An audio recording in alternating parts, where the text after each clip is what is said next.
जय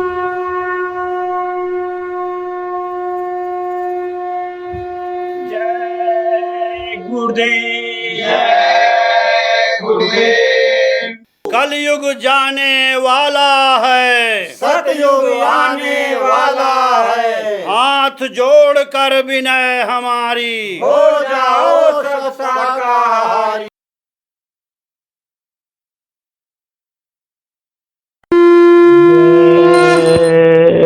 गुरुदेव।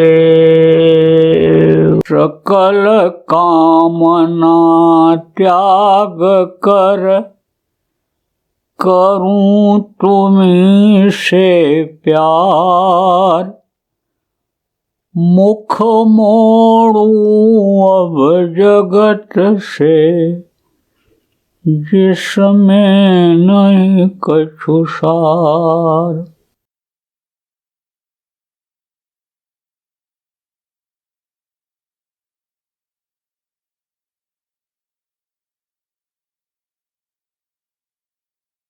मनुष्य मंदिर के अंदर गंदी चीजों को, मांस मछली अंडा शराब को न डालो। छल कपट दम पाखंड से दूर रहो। चालाकी गुरु से मत करो। चालाकी कैसे होती है ये भी बता दें। हनुमान जी का एक बहुत बड़ा भक्त था। गाल बजाता, घंटा बजाता, घंटों खड़ा रहता हो, प्रसाद ले जाता, चढ़ाता हो, फूल पत्ती चढ़ाता। तो क्या हुआ, जा रहा था तो देखा खजूर बहुत अच्छे अच्छे लगे हैं। तो ये मन है ना, मन जिधर लग जाता है वो काम कराता ही कराता है। वो फकीरों के दृष्टांत में आया है कि वो फकीर जा रहा था, देखा खजूर बहुत अच्छे अच्छे हैं, बोला खाना चाहिए, लेकिन कहा पैसा तो है। तो मन ने कहा पैसा कमा के लाओ, खजूर खिलाओ। तो गया मजदूरी किया और पैसा लाया, खजूर खरीदा। खजूर खूब मिल गया, खूब खजूर खाया, खूब खाया खजूर। कहा ले खिलाता हूं तुझको। अब उसके बाद जब ज्यादा खजूर खाया तो उल्टी हो गई, और उल्टी हो गई तो खजूर सीधा सीधा निकला। तो मन से कहता खा, मन कहता अब इसको नहीं खाएं। अरे खा, तो नहीं खाता है, खा। तो ये तो सब लोग जान नहीं पाते हैं, आप ये समझो, खाते चले जाते हैं, फिर उल्टी हो जाए तो छोड़ के चले जाते हैं। यही सिखाया गया उनको। तो कहने का मतलब मन ये जो है जिधर जाता है लगा रहता है। थोड़ी दूर चले गए, बोले भाई बहुत ऊंचा है, कहाँ से तोड़ मिलेगा, नीचे तो कोई गिरा नहीं है खजूर। थोड़ी दूर जब गया तब फिर मन ने कहा कि रे खजूर खा लो। फिर देखा यहाँ से कोई पत्थर भी नहीं पहुंचेगा वहां। फिर मन ने कहा खजूर खाओ, खजूर खिलाओ। फिर मन ने कहा चढ़ जाओ।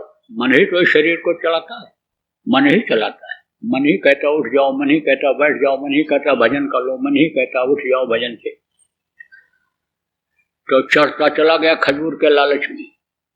खजूर तो खूब खाया, लेकिन जब उतरने को हुआ तो ऊपर देखता हुआ चढ़ गया। जब नीचे देखा उतरने को तब कहा अरे बाप रे बाप, इतनी ऊंचाई पर चढ़ के आ गए, अब उतरेंगे कैसे। अब तो हमारे बस का नहीं है। हाथ पैर कांप गया उसका, कुएं खड़े हो गए ऐसे भय से, डर से। तब कहता है अब हनुमान जी आपके अलावा और कोई सहारा नहीं। आप तो पौन तने बल कौन समाना, आप तो पौन के पुत्र हो, आप तो उड़ करके गए थे, आप में अंदर बहुत शक्ति है। वज्र समान आपने अपना शरीर बना लिया और पहाड़ उठा करके ले आए। हनुमान जी आप दया करो। और आपको हम 11 शेर चलता था उस समय, जैसे किलो चलता है, 17 चटाक का कुछ होता है किलो, अब 16 चटाक का था। कहा 11 शेर हम लड्डू उतरते ही जाके खरीद के और चढ़ाएंगे आपके मंदिर में। तो हिम्मत बंधी, ताकत का एहसास किया। हनुमान जी में कितनी ताकत थी और हम हनुमान जी के भक्त हैं। तो उतरा, आधी दूर जब चला आया तब कहा आधी दूर तो उतर आए, और तो 5 किलो चढ़ाएंगे, 5 किलो। देखो मन ने धोखा दिया। अब यह तो नहीं सोचा कि गिरगिट की योनी मिली थी एक गाय राजा नृग की दान की हुई वापस आ गई थी और फिर उन्होंने दान कर दिया था, ये तो नहीं सोचा। तो आधी दूर तक आया तो कहता 5 शेर चढ़ाएंगे, 5 शेर। तो बहुत नीचे आया तो कहा थोड़ा दूर रह गया, अब तो क्या उतर जाएंगे, अब तो 2.5 शेर महाराज, 2.5 शेर हनुमान जी, 2.5 शेर। और नजदीक आया, कहा 1 शेर। और जब कूद गया नीचे उतर आया, देखा ऊपर, कहा या हनुमान जी अब तो न चढ़ेंगे और न चढ़ाएंगे, अब कभी भी इतने ऊंचे पेड़ पर न तो चढ़ेंगे और न चढ़ाएंगे। मन धोखा दे दिया कि नहीं? कहने को तो हम लोग सब कहते हैं कि हमारा तन भी आपका, मन भी आपका, धन भी आपका, तो थोड़ी देर के लिए जब तन मन धन सब गुरु को दे देते हैं तो थोड़ी देर के लिए जो उन्होंने कहा भाई 22 घंटा अपना तन मन सब अपनी गृहस्थी में लगाए रहो और 1 घंटा सुबह शाम तुम हमको समय दे दो। तुम्हें याद है कि नहीं याद है? गुरु महाराज कहते थे 1 घंटा सुबह शाम प्रेमियों हमको समय दे दो, ऐसा समय मांगते थे आपसे। धन दौलत रुपया पैसा नहीं मांगते थे। ओ संतों के पास किस चीज की कमी है? संत न भूखा तेरे धन का, उनके तो धन है नाम रतन का, पर तेरे धन से कुछ काम करावें, भूखे दुखे को खिलवाऊं। कोई झोली में जो डाल भी देता है वो उससे भूखे दुखे को खिलाते हैं, परमार्थ का काम करते हैं। तो आपको समझने की जरूरत है प्रेमी कि गुरु महाराज केवल समय मांगते थे, 2 घंटे का समय दे दो। जब 2 घंटे का समय आप दे दो और कहते हो हम तन मन धन सब गुरु को अर्पण कर दिए, तो तन को 2 घंटे में 1 घंटा जो बैठते हो क्यों उठा देते हो? 1 घंटा बैठो तो जब बैठोगे तब ये मन अगर उठाना भी चाहेगा और नहीं उठोगे, संकल्प बना लोगे तो भक्ते भक्ते रुक जाएगा, थक जाएगा तो रुक जाएगा। जब थक जाएगा रुक जाएगा तो मन के रुकने में ही काम बन जाए। अरे समझो बैठे भी रहते हो, ध्यान भी लगाते हो, भजन भी करते हो, सुमिरन भी करते हो, नए लोग आप सब समझते रहो, अभी आपको बताया जाएगा कैसे करना है, तो उसको भी करते हो, लेकिन मन कहीं और रहता है। अब मन कहीं अगर और रहता है तो आपने गुरु को मन दिया कहाँ? जब सबसे पहले यही बताया गया संत मत में, गुरु का ध्यान कर प्यारे, बिना इसके नहीं छूटना, तो शुरू में ही आपका मन गुरु का ध्यान करने में ही भटक गया, तो आपने गुरु को मन कहाँ दिया? मन कहाँ दिया गुरु को आपने? तो उतनी देर के लिए मन को रोको, उसी तरफ लगाओ और समझो, ढंग को भी समझो कि ये गुरु की दी हुई चीज है। गुरु चाही विधि राखे, गुरु वाही विधि रहिए, जाही बुद्धि, जो भी बुद्धि, जब गुरु की बुद्धि, जब ये तन गुरु का हो गया तो तन के अंदर ही बुद्धि है। समझो तो बुद्धि से गुरु हमारे काम ले लें, जो जैसा चाहे करा ली। तो जो गुरु को सोचता रहता, मस्तक पर सवार रहता है प्रेमियों, उसका काम बन जाता है। अब ये जरूर बता दें आपको कि कहा गया वक्त गुरु को खोज तेरे भले की कुम। वक्त गुरु तो गुरु महाराज जो थे आपके प्रेमियों वो तो चले गए। अब दूसरे इस काम के मदद के लिए दूसरे जिसको अधिकार मिला है उसकी बातों को सुनना और अमल करना चाहिए, और जो नए लोग हैं उनको वक्त गुरु की खोज करनी चाहिए। वक्त का डॉक्टर, वक्त का मास्टर और वक्त के गुरु की जरूरत पड़ती है। आप लोग पढ़े लिखे लोग इसमें बैठे हो, अब आप ये कहो कि हमारे पिताजी को जिन मास्टर साहब ने पढ़ाया था, या हम समझो जिस मास्टर साहब से पढ़े थे, हम अपने बच्चे को उन्हीं मास्टर साहब से पढ़ाएंगे तो मास्टर साहब खत्म हो गए। पढ़ लिख करके आप रिटायर हो गए, नौकरी करके, वो कहाँ से रहेंगे? खत्म हो गए। अब अपने बच्चे को अपने वो हद तक पहुंचाने के लिए कि पढ़ करके जिस नौकरी को हमने किया, इससे ऊंची नौकरी को पाने के लिए, तो उस समय के मास्टर के पास बच्चे को ले जाना ही पड़ेगा। कोई कहे कि हमारे पिताजी का इलाज करके, दवा करके हमारे पिताजी के रोग को ठीक किया था, हम उन डॉक्टर साहब से, वैद्य जी से इलाज कराएंगे। अब तो वो रहे नहीं, मर गए, तो कैसे आप इलाज करा पाओगे अपना? इसलिए वक्त के डॉक्टर, वक्त के गुरु की जरूरत पड़ती है। आप ये समझो, वक्त के मास्टर की जरूरत पड़ती है। तो वक्त का गुरु कैसा होना चाहिए? शब्द भेदी गुरु होना चाहिए, क्योंकि शब्द से ही ये संसार बना है। अंड पिंड ब्रह्मांड देवी देवता सब शब्द से बने हैं। जब शब्द का खिंचाव हो जाता है तो ये सब चीजें खत्म हो जाती हैं। देवी और देवता भी ये सब चटाई की तरह से सिमट जाते हैं। तो वक्त के गुरु कौन थे? वक्त का नाम कौन था? कौन होता है? नाम तो वही चला रहा है आदि नाम। कहा गया ना, कोटि नाम संसार में ताते मुक्ति न होए, आदि नाम जो गुप्त जब बिरला समझे कोई। शुरू से जो नाम चला है और वही नाम जो चलता आ रहा है, आप ये समझो जब तक ये दुनिया संसार सृष्टि रहेगी वो नाम रहेगा। वो नाम है समझो कि यानी गुप्त नाम, उसको गुप्त जपना पड़ता है। आप ये समझो वो नाम यानी समझो कहाँ मिलता है? जहाँ पर गोस्वामी जी महाराज ने कहा कि कलयुग केवल नाम आधारा, सुमिर सुमिर नर उतरहि पारा।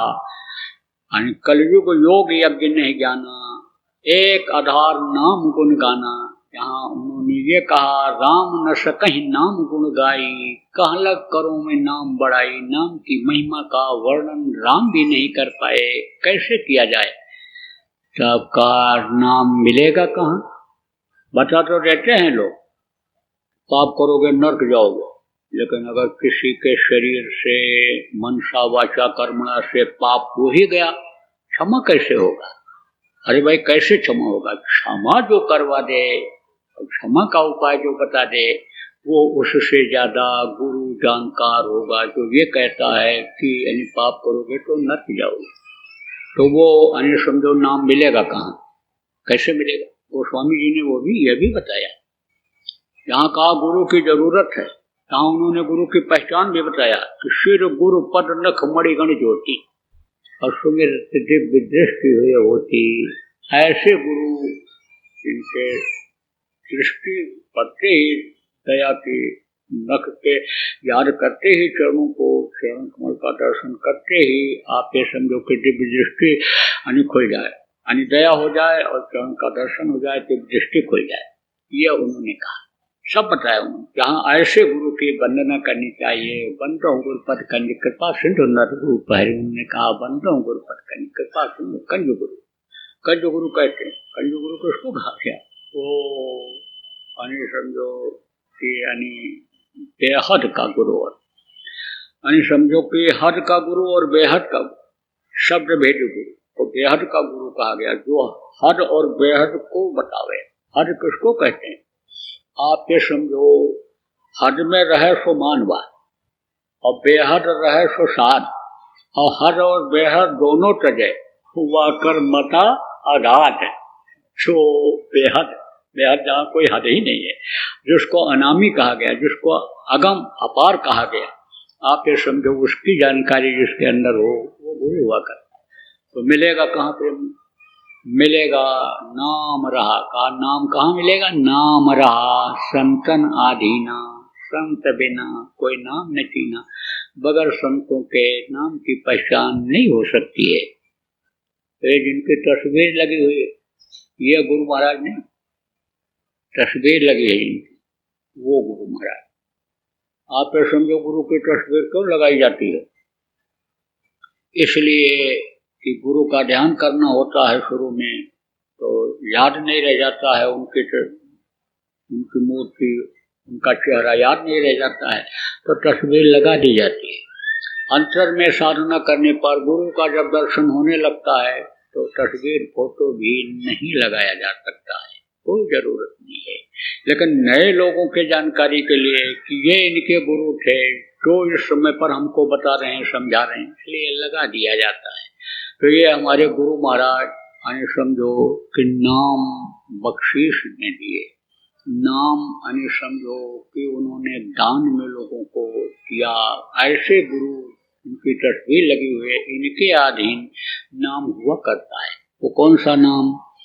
वो ध्वन्यात्मक नाम, जिससे मैंने बताया शब्द पर ही ये सब टिका हुआ है, शब्द से ही संसार बना हुआ है।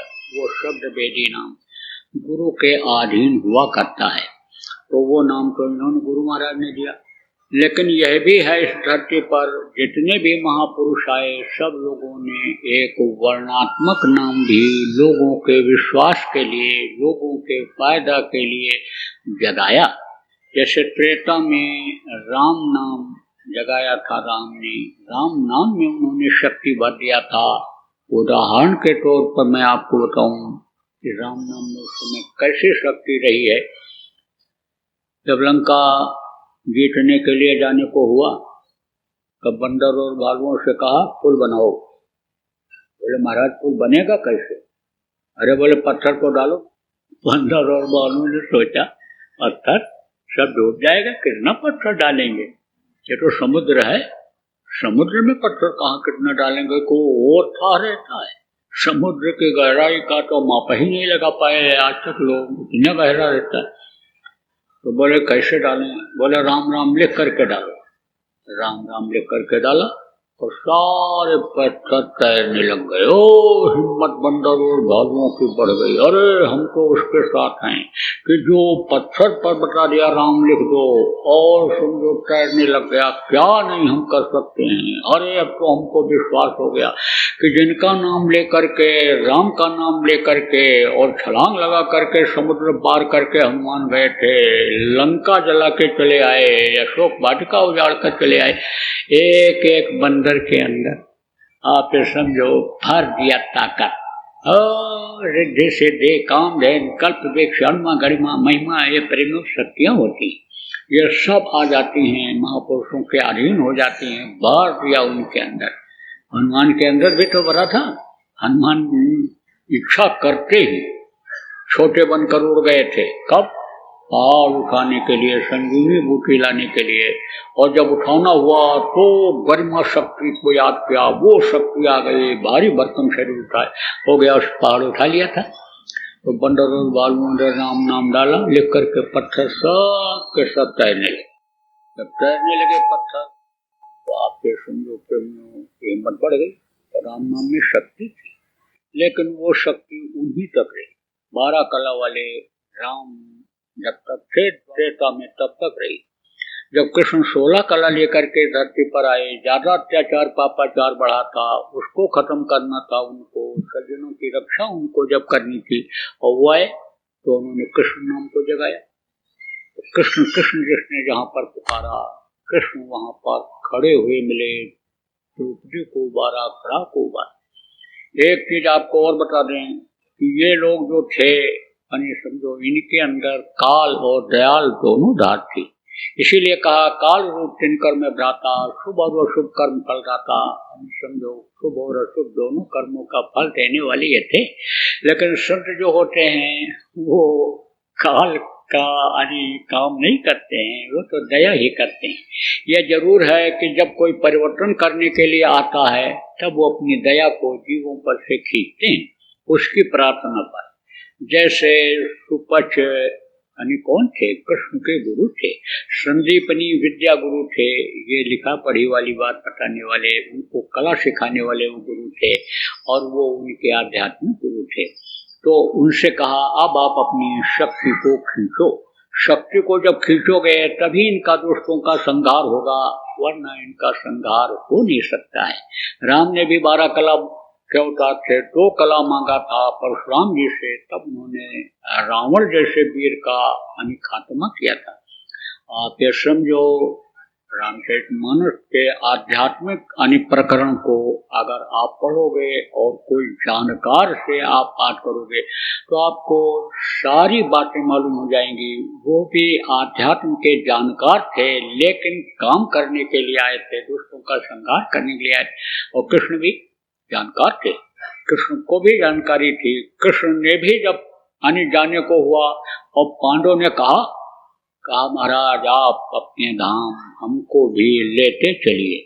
साफ साफ उन्होंने कहा, साफ लफ्जों में कहा, देखो औतारिक शक्तियों में जीवों को पार ले जाने की ताकत नहीं हुआ करती है। तुमको किसी संत की जरूरत है, सदगुरु की खोज की जरूरत है। उनको खोजो, उनसे रास्ता लेकर के और योग साधना करो, तब तुम मेरे धाम तक पहुंच सकते हो।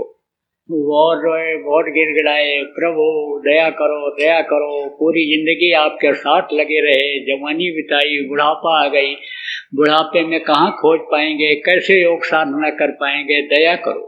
लेकिन 24 घंटा साथ रहने वाले को दो टूक जवाब उन्होंने दिया। अब आप समझो, बुरा मत मानो, कृष्ण के भक्त है। पहले मैं भी सबको मानता था, मैं भी इसी में फंसा हुआ था, लेकिन अब तो समझ में आया कि गुड़िया गुड्डा के खेल में मैं फंसा हुआ था, कि जैसे छोटी बच्ची होती है, गुड़िया गुड्डा का खेल खेलती है, लेकिन जब उसकी शादी हो जाती है, सब चीज को समझ जाती है, तब उसको बनाती खिलाती और ससुराल नहीं भेजती है वो बच्ची जो बचपने में गुड़िया गुड्डा के साथ खेल में भेजती थी, करती थी।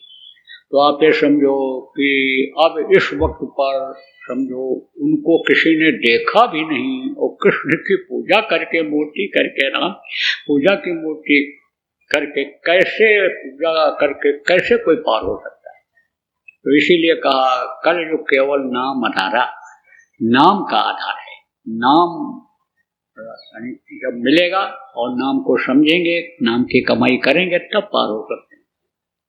तो आपको बता रहा था कि एक नाम वो जगाते हैं लोगों को बताने के लिए, समझाने के लिए, फायदा उठाने के लिए। इन नामों को जब लोग बोलते थे तो मदद मिलता था।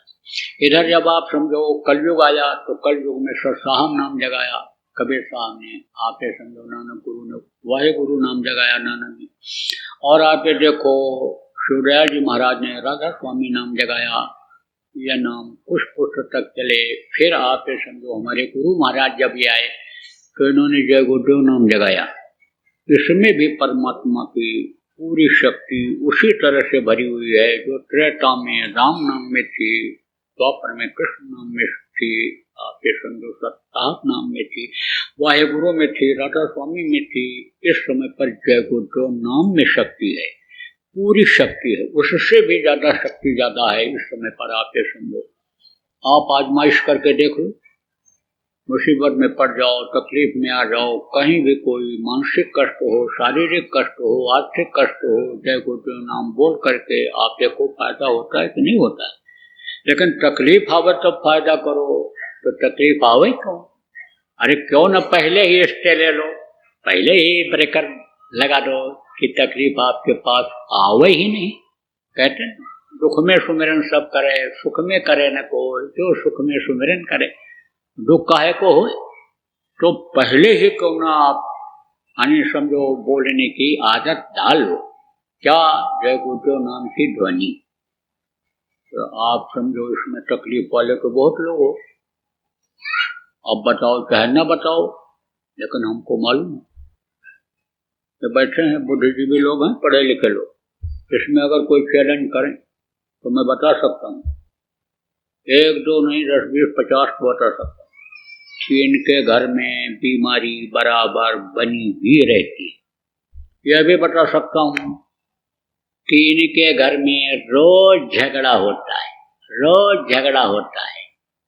बुढ़े बुढ़िया न लड़ें, सास और बहू का झगड़ा मशहूर है, न लड़ें तो बच्चे ही एक दूसरे का बाल गाल नोचते रहते हैं। रोज झगड़ा, रोज कुछ न कुछ होता ही रहता है। लोग परेशान रहते हैं, आमदनी बहुत हो रही है, खर्चा बढ़ गया, खर्च हो गया, कहाँ चला गया पता ही नहीं चलता, बरकत मिलती नहीं है, मानसिक अशांति बहुत है। ये बता सकता हूँ, आप चैलेंज करो तो बता सकता हूँ। अब भाई एक एक को ये कहाँ तक बताया जा सकता है। बहुत से लोग शर्म भी खा जाते हैं, सबके सामने अपनी तकलीफ को कह भी नहीं पाते हैं। तो अब तो मैं मंच से बताने लग गया, सब जगह मंच से ही बताने लग गया, चाहे थोड़ी संख्या में हो चाहे भारी संख्या हो। लाखों लाख की भीड़ हमारे गुरु महाराज के पास होती थी, मेरे पास भी लोग आते हैं, तो मंच से बताता हूँ। तो देखो आप समझ लो कि कितने भी लोग हो यहाँ पर, आपके घर में कोई भी तरह की तकलीफ है, लड़ाई झगड़ा होता हो, रुपया पैसा बरकत न होती हो, आपके यहाँ कोई बीमार रहता हो, आपके शरीर में कष्ट हो, तो आप समझो पहली सीढ़ी पर ही आध्यात्म के चढ़ोए। क्या करो? जय गुरुदेव नाम की ध्वनि बोलना घर में शुरू कर दो।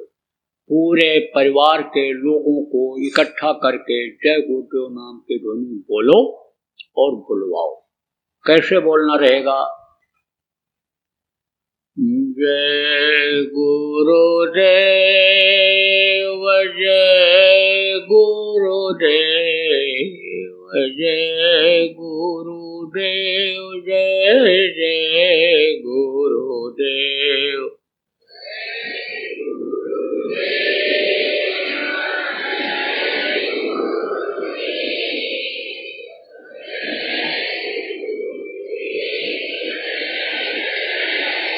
यह बिल्कुल पक्की बात है कि जो यहाँ नहीं बोल पाएगा घर पर नहीं बोलेगा, इसलिए यहाँ बोल करके आदत डाल।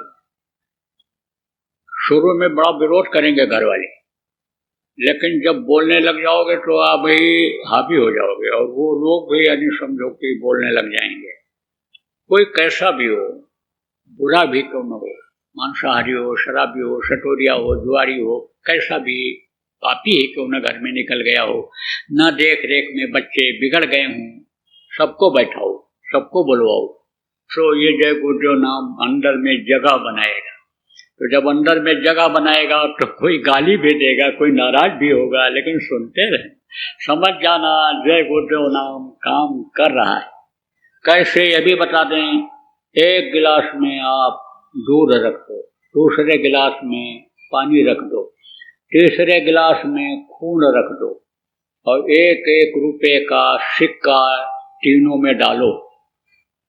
पानी वाले में से पानी निकलेगा, दूध वाले में से दूध निकलेगा, खून वाले में से खून निकलेगा।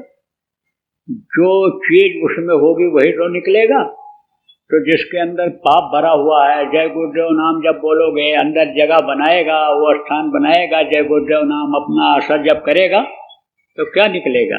तो श्लोक पढ़ेगा कि वह स्तुति करेगा, वो तो डांटेगा, फटकारेगा, गाली बकेगा ही घर का आदमी आपको कि तू कहाँ फंस गया बाबा लोग चक्कर में। बहुत से बाबा जेल चले गए, बहुत से बाबा देखो ऐसा हो गया वैसा हो गया, तू बाबा उस चक्कर में कहाँ पड़ गया? अरे खाओ पियो मस्त रहो दुनिया में, और है क्या मनुष्य शरीर का मतलब वो यही लगा रहा। कहते न बड़े भाग मानुष तन पावा, सो दुर्लभ प्रदर्शन का। कहते मनुष्य भाग्य से शरीर मिला है, खूब खाओ पियो, मुर्गा डालो, बकरा डालो, भैंसा डाल लो, गाय भैंस भी डाल लो, इसके अंदर साहब हजम हो जाएगा, कुछ नहीं। उसका निशाना तो यही बन गया। लेकिन जब लगे रहोगे, आपका रिश्ता है, संबंध है, एक दूसरे के दुख सुख में भागीदार हो, कोई कमा के लाता है, कोई बना के खिलाता है, तो जब जुड़े हुए हो तब आप दुख सुख में जब शामिल हो तो दुख आवे क्यों? वो दुखी होंगे तो आपको भी दुखी होना पड़ेगा। बच्चा बीमार हो गया, सवारी नहीं मिलती है तो कंधे पर लाद करके नहीं ले जाते हो अस्पताल, रात को 12 बजे 1 बजे भीगते हुए ठंडी के महीने में ले जाते हो कि नहीं ले जाते हो? तो तकलीफों से बचाने के लिए, आने वाले खराब समय से बचाने के लिए अगर जय गुरुदेव नाम बोलने की आदत डाल दो और जय गुरुदेव नाम वो बोलने लगे तो का कोटि कोटि मुनि जतन कराही, अंत नाम मुखावत नहीं। आखिरी वक्त पर नाम जल्दी आता नहीं, लेकिन जब रट जाता है तो आपने सुना होगा नारायण नारायण नारायण। अपने लड़के को पुकार रहा था जब मार पड़ रही थी पापी के ऊपर, तो नारायण नाम मुझसे निकला तो नारायण खड़े हो गए थे। नारायण नाम में उस समय शक्ति थी। ऐसे ही जय गुरुदेव नाम को आप याद कर लो और जय गुरुदेव नाम को आप लोगों को, परिवार वालों को बुलवाओ। रोज सुबह शाम 1 घंटा बुलवाना शुरू कर दो। कैसे बोलना है आप बोल करके देखो। यहाँ पर जय गुरुदेव, जय गुरुदेव, जय गुरुदेव, जय जय गुरुदेव।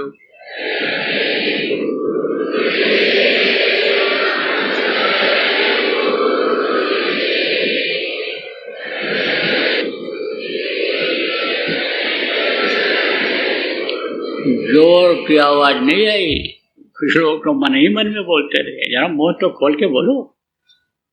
जय गुरुदेव, जय गुरुदेव, जय गुरुदेव जय जय गुरुदेव।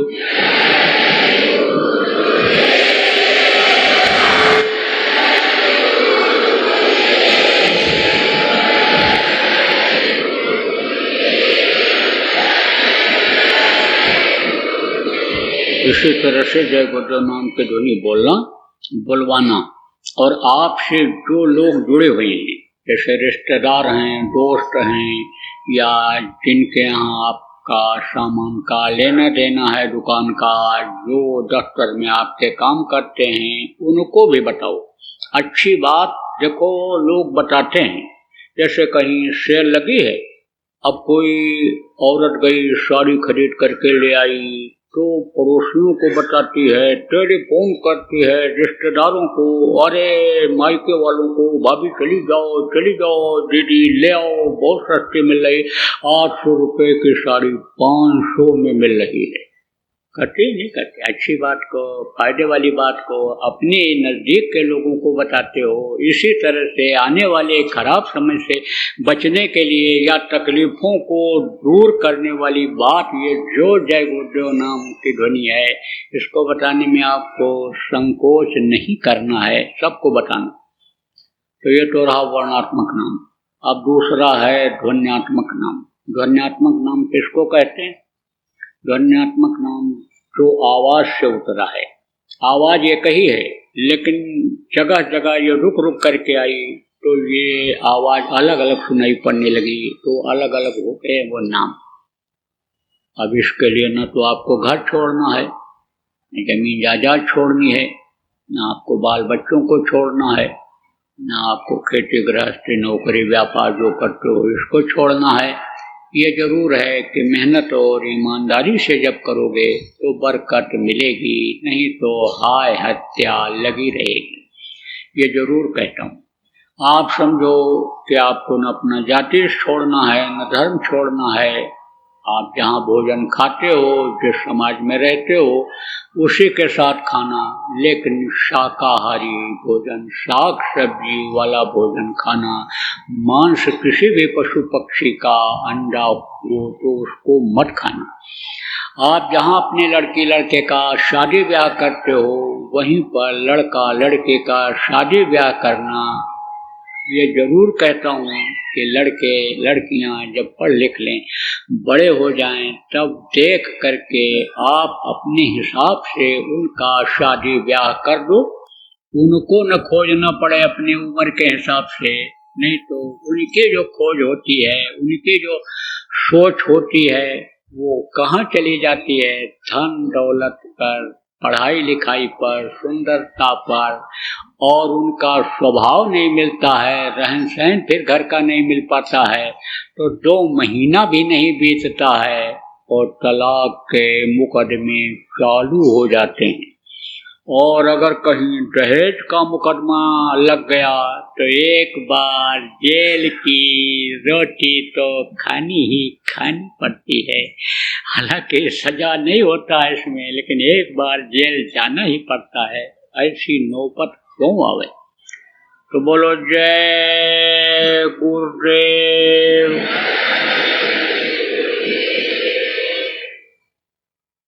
जय गुरुदेव। अभी आपने बाबा उमाकांत जी महाराज के सत्संग को सुना। बाबा जी अन्य किसी से चंदा न लेकर अपने प्रेमियों के सहयोग से देश विदेश में तमाम जनहित के काम करते हुए सभी तरह की तकलीफ़ों को दूर करने व प्रभु के मिलने का उपाय बताते हैं। आप इस जीवन के इस बचे हुए समय में समय निकालकर बाबा जी से ज़रूर मिलिएगा। आपके सुझाव के लिए व्हाट्सएप नंबर 9575600700। जय गुरुदेव। जय गुरुदेव। जय गुरुदेव।